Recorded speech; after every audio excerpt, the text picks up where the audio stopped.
So I think at the age of 40, I hit the proverbial midlife crisis and I started to feel that depression or the gray coming in. I was a clinically obese smoker who drank too much, and I was about 5 years away from having a heart attack. My transformation it started off with the physical component, which was weight loss, getting more active. But slowly as I aged, I realized that my mental components were being neglected. I was actually starting to feel depressed. I wasn't feeling motivated by work anymore. And it was at that point I needed to undertake something that was more purposeful. I needed to find something that would get me out of bed every day and motivate me to move forward. The 7 and 7 event was a run from Jasper to Canmore, Alberta, through the Canadian Rockies. It took place in the spring of 2022. It was a total distance of just over 300 kilometers, or roughly 7 marathons in 7 days. We wanted to raise money for the Rainbow Society of Alberta, who grant wishes to chronically ill children. And for me personally, it gave me purpose and helped continue my own transformation. After I took some time out to recover, the depression started to come back. I found myself, I called it a hangover. So I knew I needed to identify a new cause and identify our next journey, which is going to be occurring in 2023. It's going to be cycling across Canada, but not just from one side to the other. We're going to be including the Northwest Territories, Yukon. It's going to be about 12,500 kilometers. I'll be cycling on average between 160 and 180 kilometers a day in variable conditions, hitting all the major cities throughout Canada and a lot of smaller cities to hopefully build awareness to this amazing cause. You Can Ride Too is an organization that provides kids with disabilities the opportunity to experience joy and independence through movement by removing barriers to riding bikes. They are helping us plan. They've been an absolute treat, and you can tell that they are passionate about what they do and that they're passionate about helping these kids. Me and Nicole have been together for a very long time. I think I met Nicole in my early 30s, and we dated for quite a while, and we eventually got married, and we've been married for a couple of decades now. She's always been the person behind me, pushing me, and getting me to the starting line. We need to be able to spread so much awareness, and in order to do that, we need sponsors and supporters to help us with things like logistics. We need vehicles, we need places to stay, we need mechanics, we need massage therapists and physiotherapists, and we need support cyclists to help lift his spirits across the country when it gets tough, and you know it's going to get tough because 13,000 plus kilometers is no joke. There are playbooks for marathons. There are playbooks for Ironman triathlons. There's no playbook for this. On the 40th day, I may encounter something that no one could have thought of. It could happen on the 3rd day or on the 80th day. You know, what happens on a day-to-day basis will largely be unknown. It's how you prepare and react to those events when they do occur. That's what will keep me going. And it's our goal that by the time we reach that finish line, there are thousands of people in this conversation. And what was a whisper between two people is now a roar in a community, and that roar is creating change.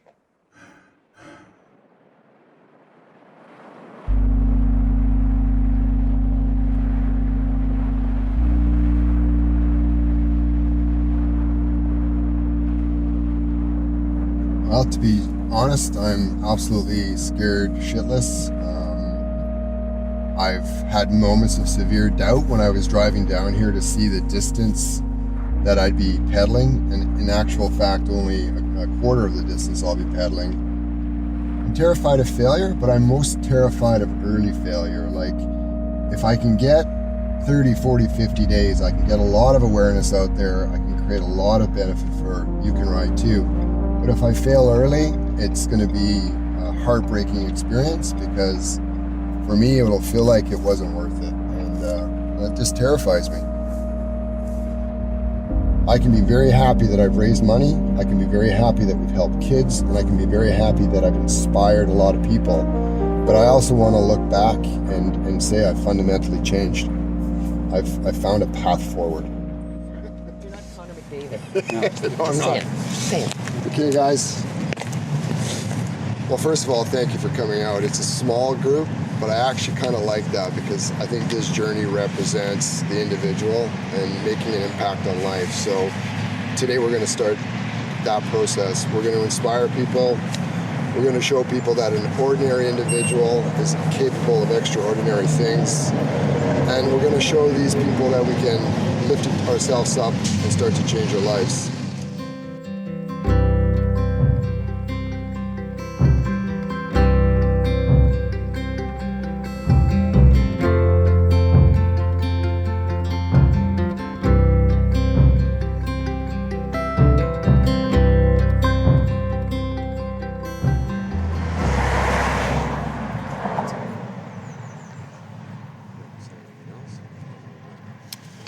Well, it started off with a bang.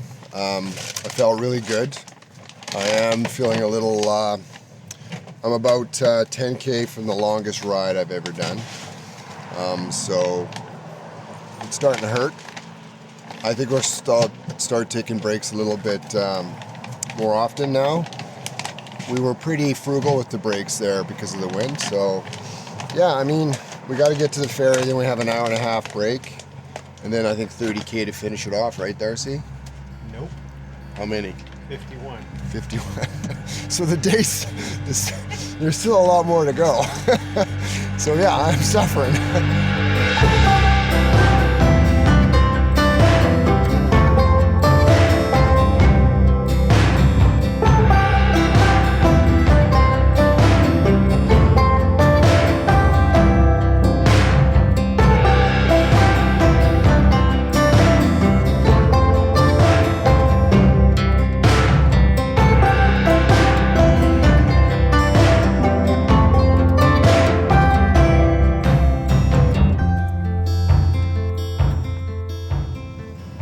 I'm more aware of the epic endurance part of this.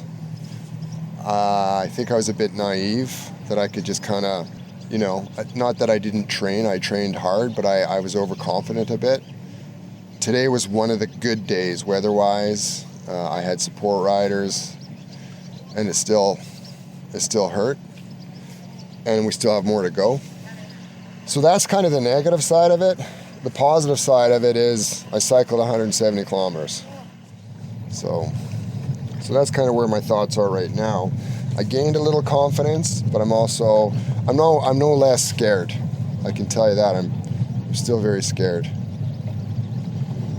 of what's to come.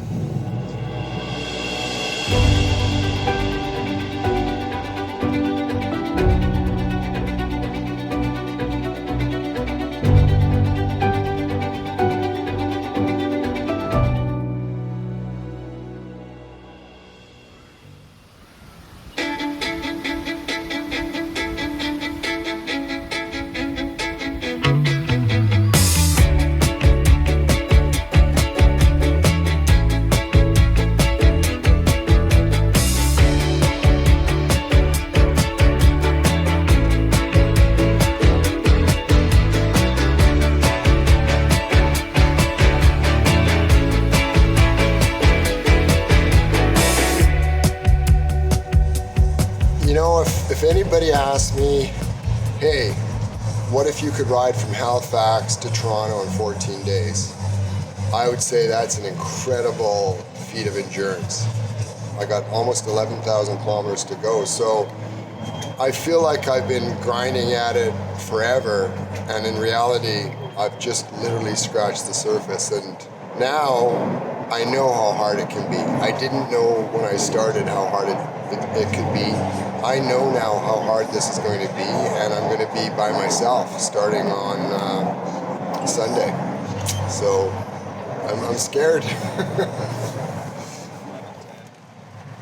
we roll out of here at 11:30, ride for an hour. You all right? Oh, I'm not all right. I just cycled 2,100 kilometers. Blazing heat. I feel shitty.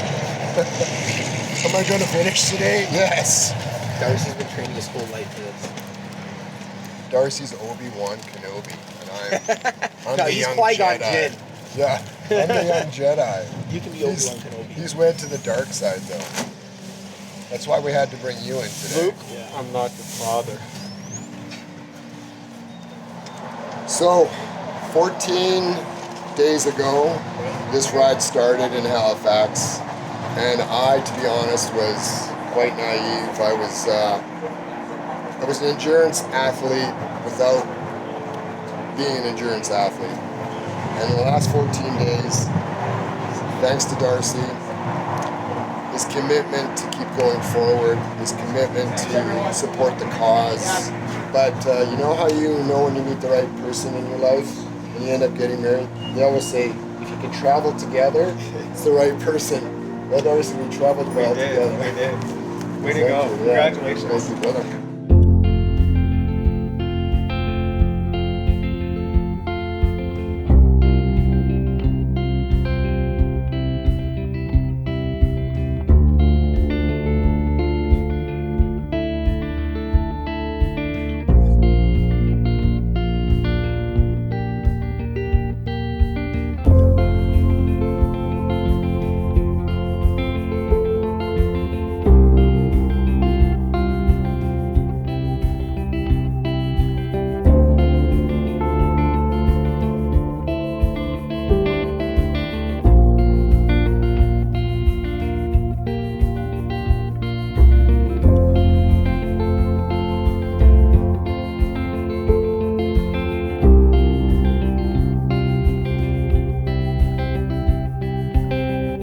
Canada is rugged and beautiful. Like, it's been an amazing adventure just from that perspective, right from Halifax all the way to where we're now. You know, when the pain blurs the view, I am sure around me was nothing but beautiful scenery, but all I could see in front of me was hot pavement for the next 10 kilometers. But that morning, as I was leaving Creston, I took a moment and said, I can't believe I'm out here doing this. I get to do this today. So I'd love to say I feel that way all day, but as the day progresses and the days progress, quite often the endurance side of things will blur the scenery. We're smashing out 25 to 30 kilometer an hour rides for 6, 7, 8, sometimes 10 hours a day, and we get up and we do it every day. So it's amazing what the baseline is now.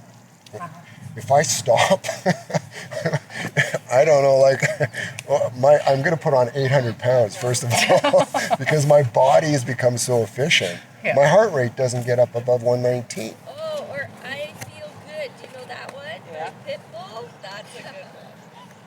It's also very mentally taxing because you don't see the finish line. You just see a lot of very hard days in front of you, and it amplifies the mental challenge so much. And it's the combination of those two things coming together. It's like the perfect storm.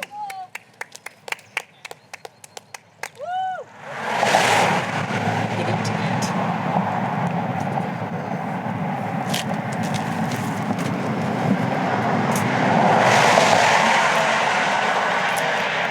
Perfect storm today. Where your bottles all filled. That should probably help with the cramping and your leg cramps later.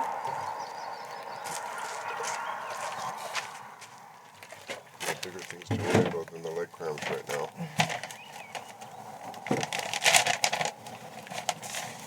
There's a reason why cyclists are on this road. Yeah, agreed. Absolutely agreed.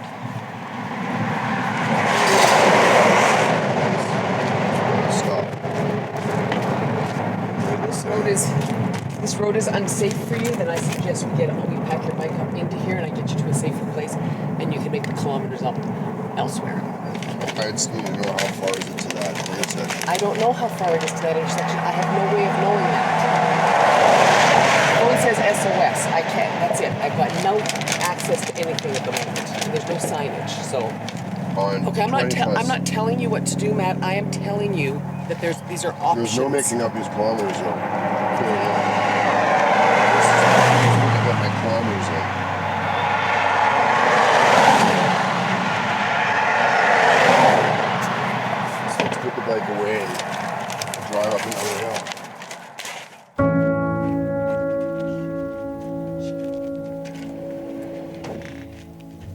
I basically summited this thing, and now I'm gonna have to stop my watch, stop counting the kilometers, and drive down. And I don't know how I'm gonna make up the kilometers, but the whole point of riding up the hill is everything must come down. So now I have to figure out how I'm gonna.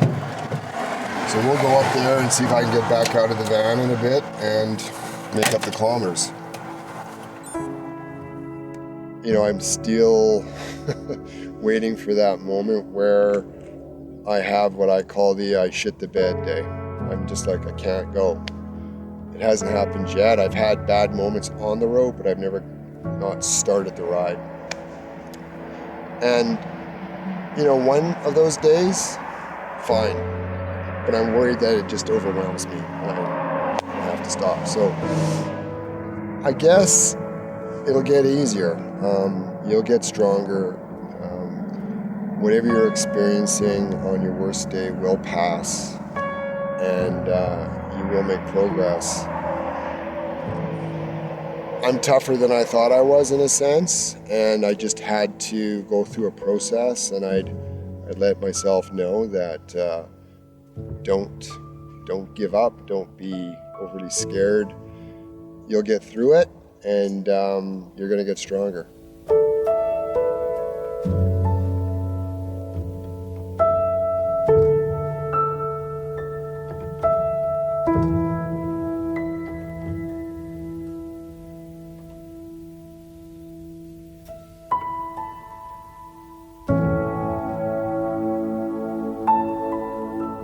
I'd like to tell you exactly what's going to be happening on that northern leg, but at this point we've heard a lot of different intel, and none of it makes it overly simple. Animals, road conditions, traffic, the remoteness of it. It's going to be a very challenging leg, and we're not sure how it's going to play out.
Yeah, that you normally sit up here, and then I pack the whole thing. What's that? Are you going to wear your cycling shorts on the plane? No. If you are, do you need some butt butter? I am not going to wear my shorts on the plane.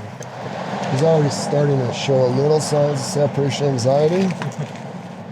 Last night he came knocking on my door after we were in bed, and he asked me if I could come out and tuck him in and read him a quick story. So, yeah, well, it's a hell of a journey to be working together. yeah, he's the second longest. Darcy was the first. Now it's back to solo. Solo through the territories. Solo through the territories and then back into northern Alberta. I think if you First of all, Adam's got a real good sense of humor. He's a super easy guy to get along with. We had some amazing conversation. You know, he gave up that time with his family to come out and support me. He missed his kids tremendously. He missed his wife tremendously. And I just have a ton of respect for somebody that's willing to put himself through what he went through, supporting me.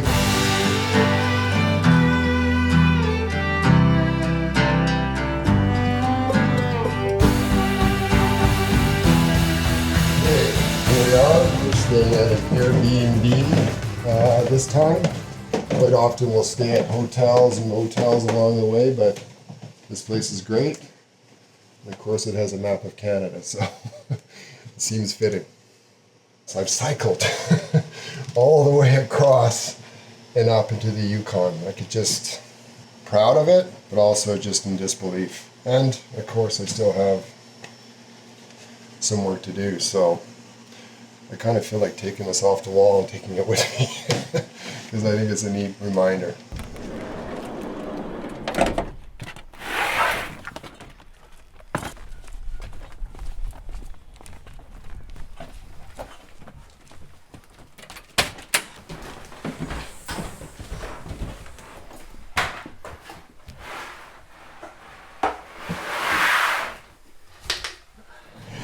I still have laundry to do. I still need to make sure that Matt is nourished and hydrated properly because he has a tendency not to do that as well when he's not cycling. Posting to social media, responding to emails, and talking to our charity, You Can Ride Too, about the event and how it's going, and more specifically now the end day on the 27th of August, because there's a lot of balls in the air with that. I have concerns about this last leg because I've heard recently about some of the fires up in the Yellowknife area, so I'm keeping a close eye on that.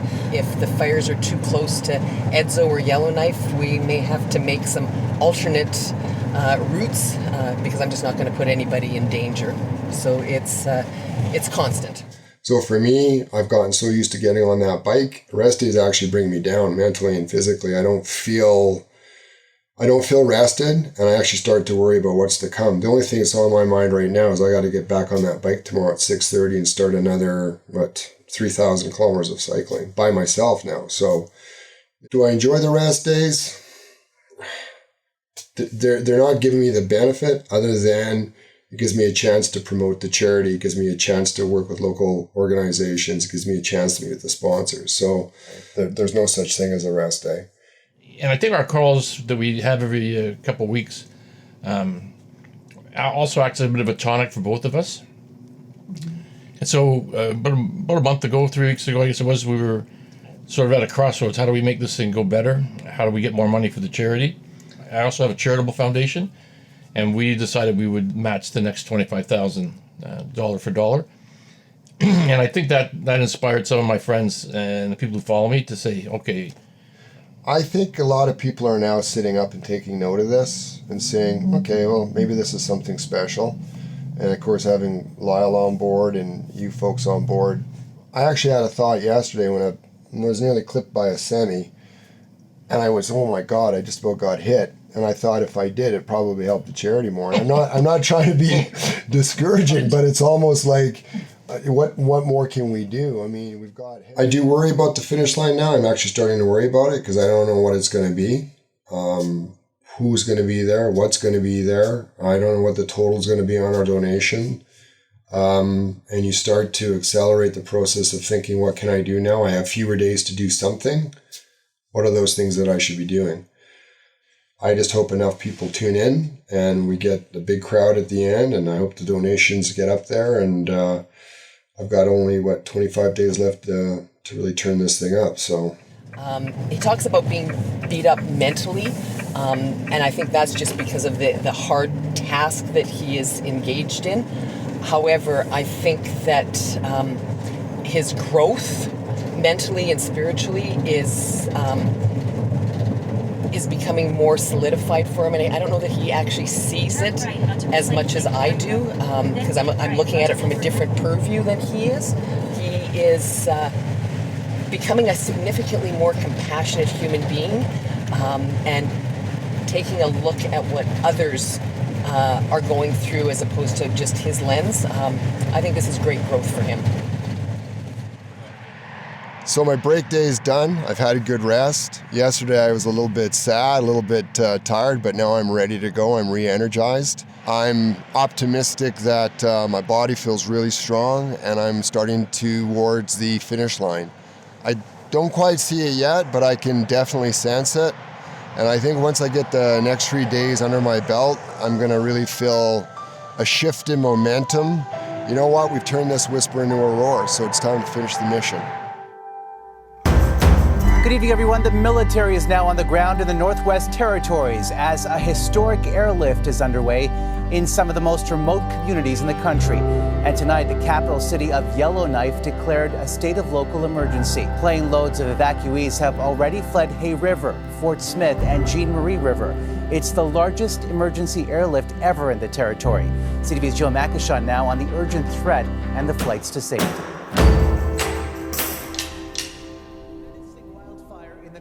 Territories is creeping dangerously closer to the capital city of Yellowknife at this hour. The flames less than 17 kilometers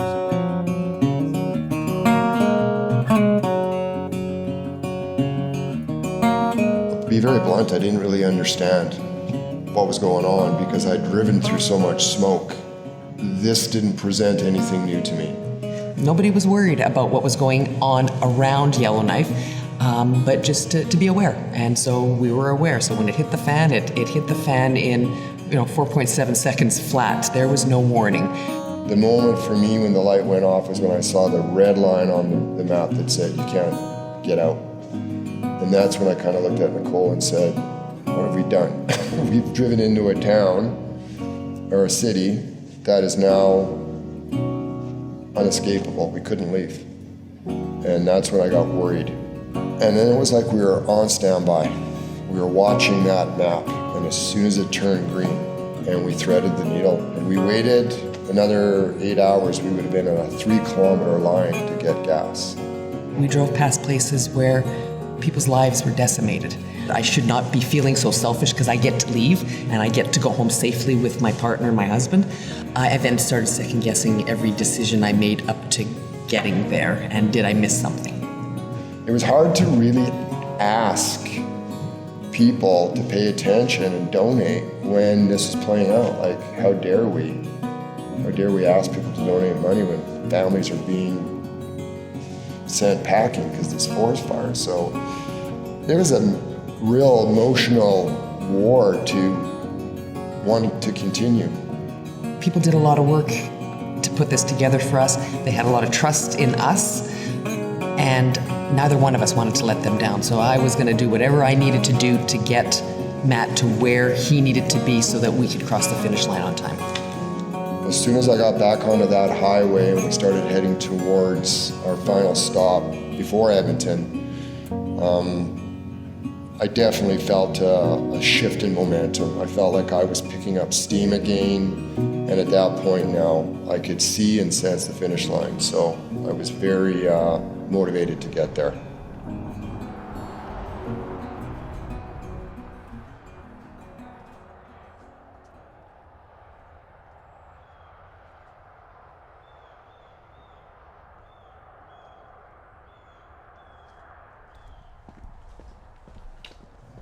After 100+ days on the road of staying in every imaginable hotel, motel, Airbnb, it's been a grind because, some cases the conditions were pretty rough. So, plus the packing and unpacking, the energy around all that, which people don't see, that's all going to stop. So I think that's a great thing.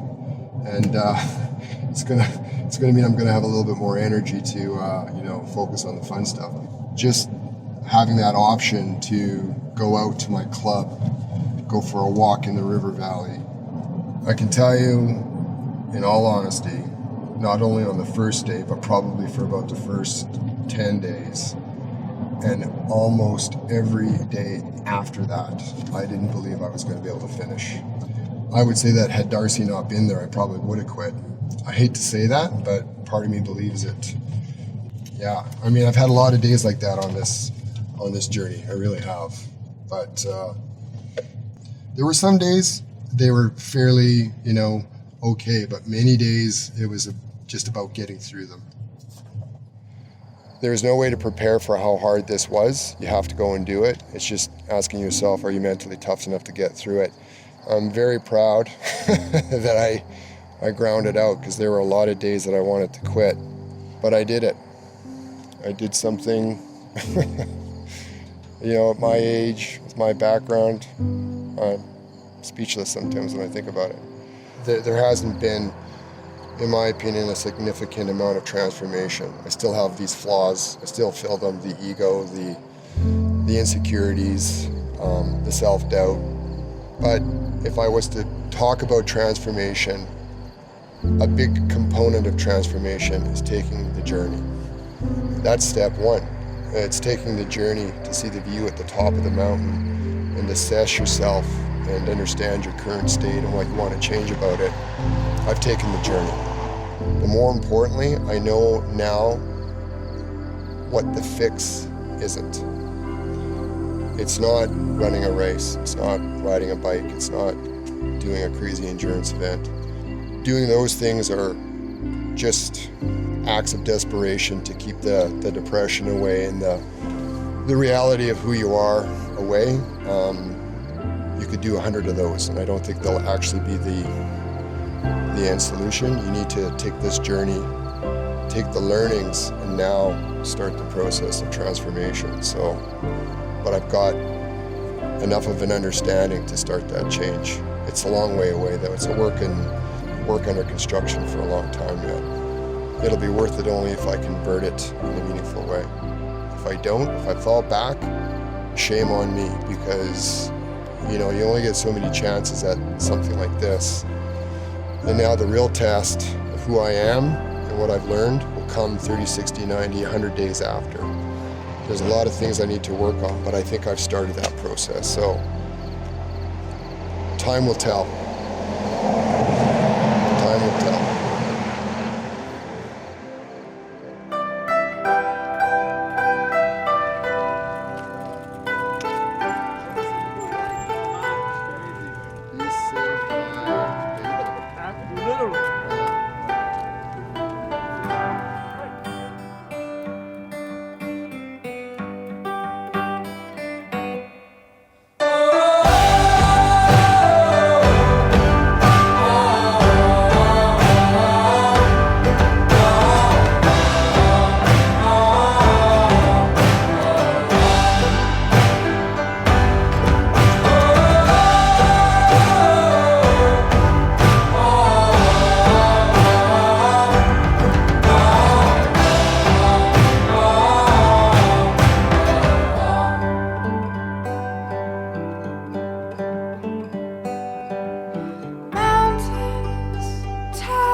What we have been able to do is create a lot of awareness. I think a lot of people didn't understand how important adaptive cycling is to certain families and to children with disabilities. They know now, or a lot more people in this world know what a job You Can Ride 2 does and how important it is to families with children who have disabilities. So I'm very proud of that.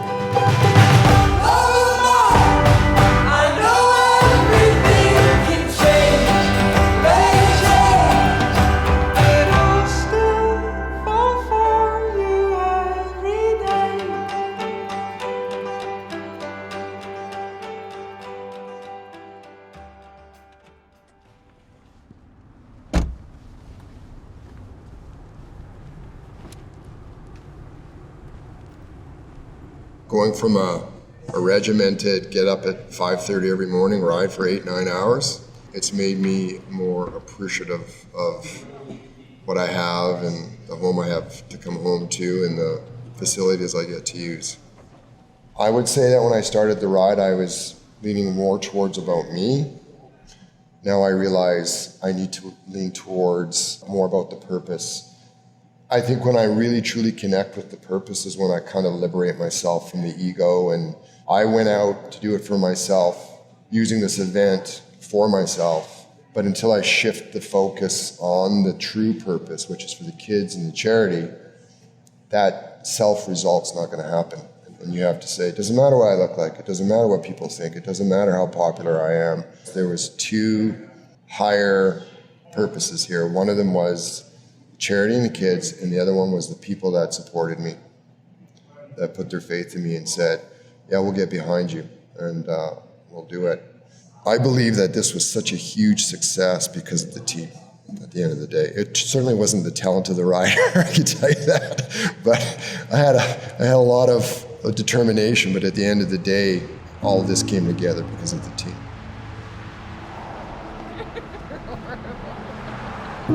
Any two people that can go through that type of experience have to have a special relationship, because you absolutely put your trust into that somebody. And there were moments out there where I was very broken and feeling less than, and this one here picked me up and kept me going, and she didn't kill me. And I was not a nice guy. I was not a nice guy a lot of times on that trip. She stood by me. So I don't know what else to say. It's pretty special. So I would say our relationship's improved. I understand her a lot better. Trust her. Nobody's marriage is perfect. Nobody's relationship is perfect. And I thought we knew each other, and I pretty much know what makes him tick. If we can manage through those darkest times with an understanding of where it comes from and how to navigate, it just makes us stronger. Yeah, I take her again. She can support me. Plus, next one, she's riding the bike and I'm in the support van. Oh, we're in trouble. Because he can't drive. We're switching roles. And I can't ride. Get your own food. I had to do the ride. I had to do it. I couldn't wait to get out on the road and put all this, whatever was going on with me, behind me. And I was kind of blaming everything, my relationship, my job, my friends, everything was being blamed, but sort of what was going on with me. Yeah, I recognize now more than ever, I think I probably need more help, more friends, more support. It's just dropping the ego and being okay with that. I think we impacted a lot of kids. I think there should be a lot more kids on bikes now. So at the end of the day, adjusting my expectations and my ego, I now know that's what we were really here to do, and I think we did a good job of that, and I think what we've done for those kids and the charity will last long beyond the event. And it's like a slow ball of thunder coming down the valley. I feel we have credibility now to take that roar and really amplify it. We can take the whisper of the next charity that needs that elevation, and we can make that roar happen much quicker. Much louder. And much louder. We're talking to big charities and they're listening, and I think we have the potential to really change the way people think about themselves and how they can help their community. The question now is, do we formalize that roar? Do we create an entity that's bigger than both of us, that will last beyond and in between events? It'll be the thing that is there when we go. So that's we're on the precipice, and we have to make those decisions. Your anxious heart may as well be stone. Oh, it weighs you down deeper than you know. Yeah, it weighs you down deeper than you know. Be still, my darling. All is well, my darling. Your anxious heart may as well be stone. Oh, it weighs you down deeper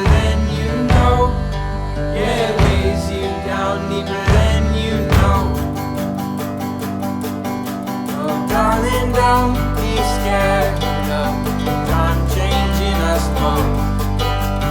Death will meet our bodies, but it'll never touch my soul. If you are afraid, well, heavens don't let go. 'Cause darling, I will stay as we grow. Oh.